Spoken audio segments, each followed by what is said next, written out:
Hey guys, Jed here. So before we get into the Cthulhu guide, I want to announce a brand new series I have coming up with BOBKA. He's a big rogue PvPer.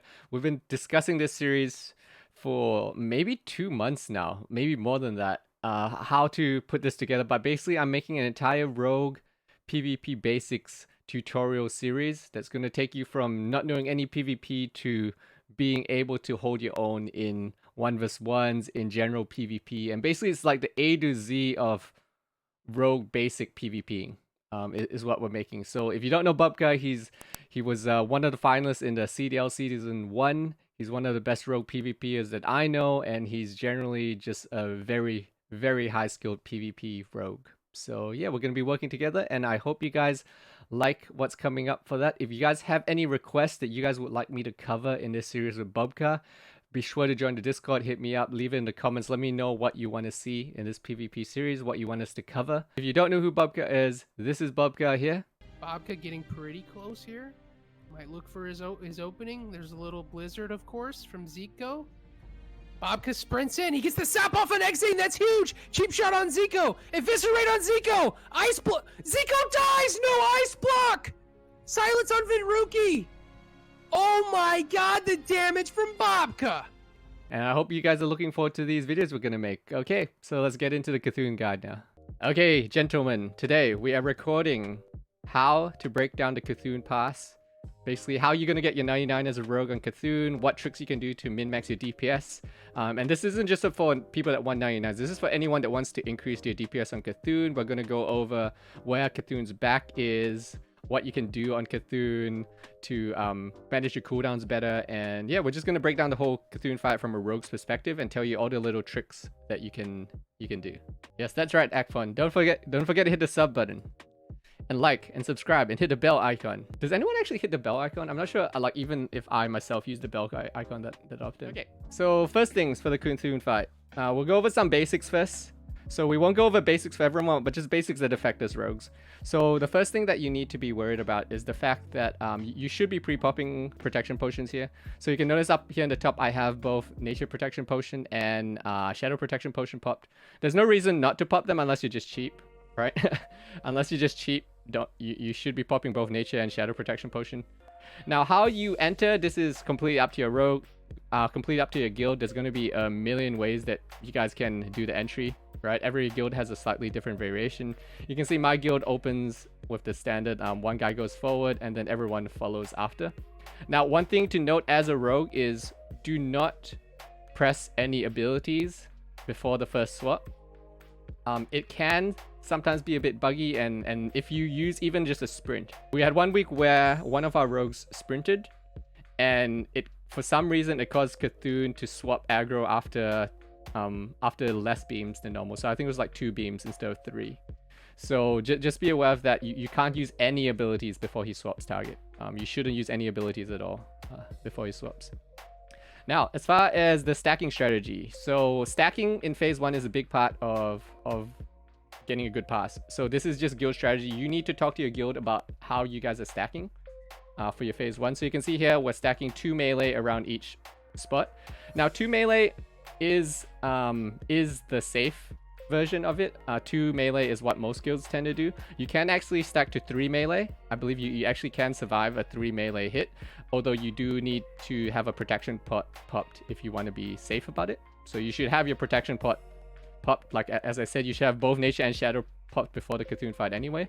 But as long as you guys have protection pot, you can survive a 3 hit. So just be aware, you can survive it. I don't recommend you 3 stack though, unless maybe if you're in a stacking guild with a ton of melee, you could stack 3, but generally you just stack 2. Two's a lot safer.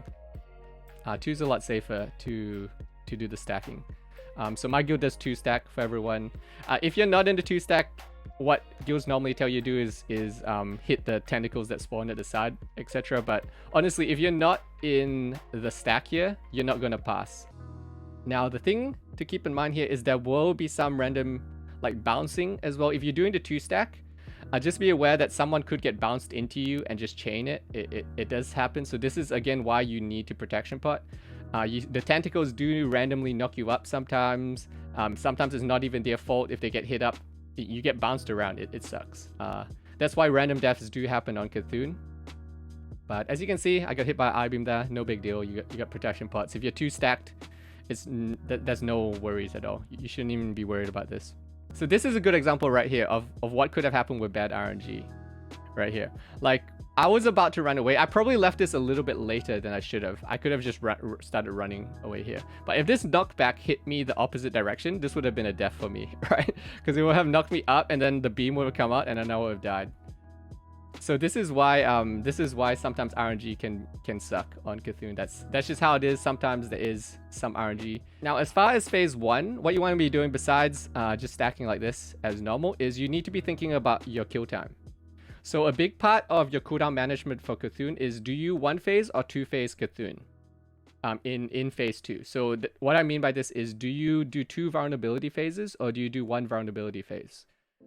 And this is how you need to think about your cooldown management. If you're not managing your cooldowns according to how many phases it takes you to kill Cthulhu in phase 2, you're going to have the wrong timings on your cooldowns.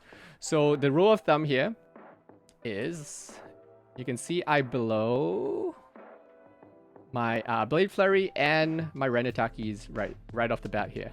Okay, so you can see I go in, I get damage, I use my Renataki's right here, I use my Blade Flurry, and the reason for this is, if you 1-phase Cthulhu, okay, so here's the rule of thumb, if you 1-phase Cthulhu, you can use any less than 5-minute cooldowns. So like the shorter cooldowns like Blade Flurry, Renataki's, you can use those cooldowns and your cooldowns will be back up for phase 2 for the vulnerability phase. That's okay.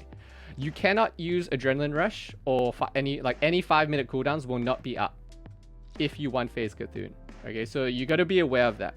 If you 1-phase Cthulhu, do not use Adrenaline Rush in phase 1. Because it will not be up in time for vulnerability phase. So this is part of your cooldown management. If you do 2-phase Cthulhu though, you can use all your cooldowns early. So before the fight starts, you need to go into your guild and think, like, look at your logs. Do you 1-phase or 2-phase Cthulhu? I mean, you should know this without even looking at your logs. Do you 1-phase or 2-phase Cthulhu in the vulnerability phase? So what you need to be asking yourself is, if you 2-phase Cthulhu, you want to blow all your cooldowns right off the bat to get them back up in time for the second vulnerability. So you want to blow Adrenaline Rush, you want to blow Blade Flurry, you want to blow all your trinkets. You basically just want to blow everything in phase 1, including your Thistletea. Don't forget to blow your Thistletea as well if you need 2 vulnerability phases to kill Cthulhu. If you only need 1 vulnerability phase, then you don't have to worry about that. You can only blow your short cooldowns, which is Blade Flurry, some trinkets like Earth Strike, Renataki's, you could blow those. But apart from that, you can't blow anything with a long cooldown like 5 minutes or more. Okay, so that's to do with your cooldown management. This is how you should be blowing your cooldowns for 2 phases. Okay, now the other thing that you do need to think about is your double trinkets. So you can do double trinkets on Cthulhu because the fight is so concentrated into burn stage, right? So phase 1 you're just burning right off the bat, and then phase 2 you're also burning during vulnerability. So you can actually get a lot of benefit from double trinket. So this is a fight where double trinket does shine very well. It's up to you if you have a DFT whether you want to do double trinket. It's less noticeable of a change to do double trinket if you have a DFT already for the actives, but you can do double active trinket. This is a fight where double active trinket tends to do very well. So that's another thing to consider. If you want to do double active trinket, this is one of the fights where you can do it. Okay, phase 2. So, does anyone notice what we're doing wrong here? Anyone in chat? Can you tell us what my guild was doing wrong in this attempt here? So this was still a 99, but this was actually a slight mistake in our strategy here. So, usually your guild strategy is to stay on one side of the boss, right? So that all the stuff spawns in one side, all the big tentacles, everything spawns on one side. So the reason why you see a lot of guilds stack on this side, which is where my guild is on, the gong side, as a lot of guilds call it, with the 2 gongs, is because on private servers, the back was on this side. This has changed. Unfortunately, the back is not on this side anymore. So your guild shouldn't actually stack on this side anymore. So the side is actually on the southeast corner now, is where it is. So your guild should actually be stacking on the opposite side. You should be stacking on entryway side. So you see here, entryway, your guild should be all be stacking on this side instead, not on the gong side. And that's just a simple change that your guild can make. There's no reason to be stacking on the gong side. It's going to be a lot closer. All your melee don't want to get parried, right? So that if you're stacking on this entryway side and not the gong side, you're going to have less distance to run to get to the back. Whereas you can see on this side, if we enter vulnerability phase, it's all the melee have to run to this side, which is a pain in the butt, or it's a longer run rather. And this is all about maxing your uptime, right? So you should all be stacking on the opposite side. Now, where's the back? This is the back right here. This is the back. I'm literally right in the middle of the back, right? So if you want a really good view of where Cthulhu's back is, I've seen rumors of people saying like the back on Cthulhu changes all the time. It's not always in the same side. It's because there's some misinformation as far as like where the line for the back is. So you can actually see the direction that Cthulhu is facing during phase 2. So you see this cone here? So this cone is where Cthulhu is facing, right? So the back is always in this, like as you enter the room is in this like southeast kind of corner here. So if we would draw to a line with my mouse here, the line for the back is kind of like this. So it's kind of like a diagonal. This is the back area. Everything on this side, like where I am and where like these melee here are, we're on the back side here. So it's not actually like exactly like a 180 if you're on the gong side or if you're on the entryway side, whether you're on the front or the back. It's actually diagonal, which is why there's some confusion as far as like where is the back in Cthulhu. So that's just something that you can keep in mind. So that's why sometimes people have been over on like this side here and they've been able to backstab, or they've gone on this side over here and then they're getting parried and they're saying, oh wait, no, the backside isn't on the entry side because I'm getting parried standing here. And the answer is because it's a diagonal, right? It's a diagonal. So you guys want to be on this, like this side of the room, like this entire side. Where I'm standing here in this video, this is where you want to be standing. This is roughly the middle-ish of the back.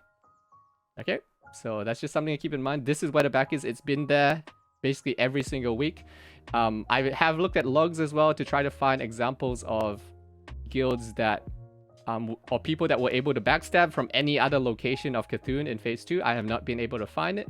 So to all my knowledge and to everyone that I've referenced and asked about finding me a different position for Cthulhu, they have not been able to find it. So as far as I know, the back is always on this side. He's always facing that opposite side, and this is always the back side.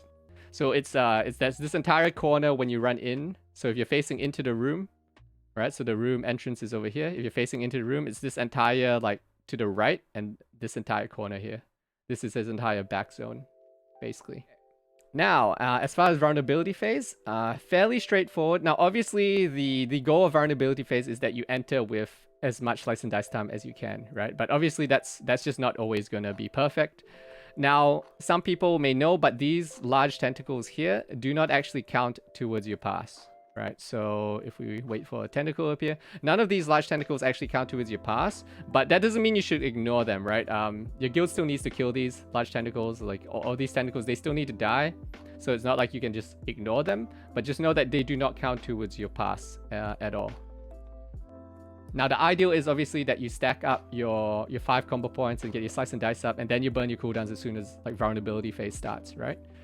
That's not always going to happen just because I think even here I tried to get it up right before it started, but you can see I couldn't quite get it up, right? Because I had to help kill tentacles and other stuff.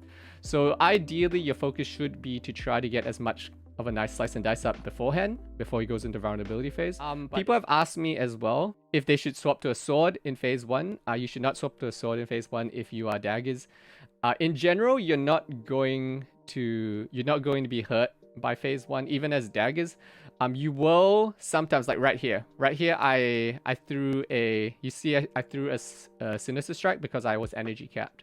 Once in a while you will energy cap, but most of the fight you don't actually run into the energy cap issues. So depending on your luck, you can sometimes get screwed, but for the most part you shouldn't be really having to sinister strike that much, and you should be able to just backstab fine. It's just that sometimes you see like here, like I was about to energy cap here, so I said okay, I'm gonna do one sinister strike here just so that I actually get something out of this energy.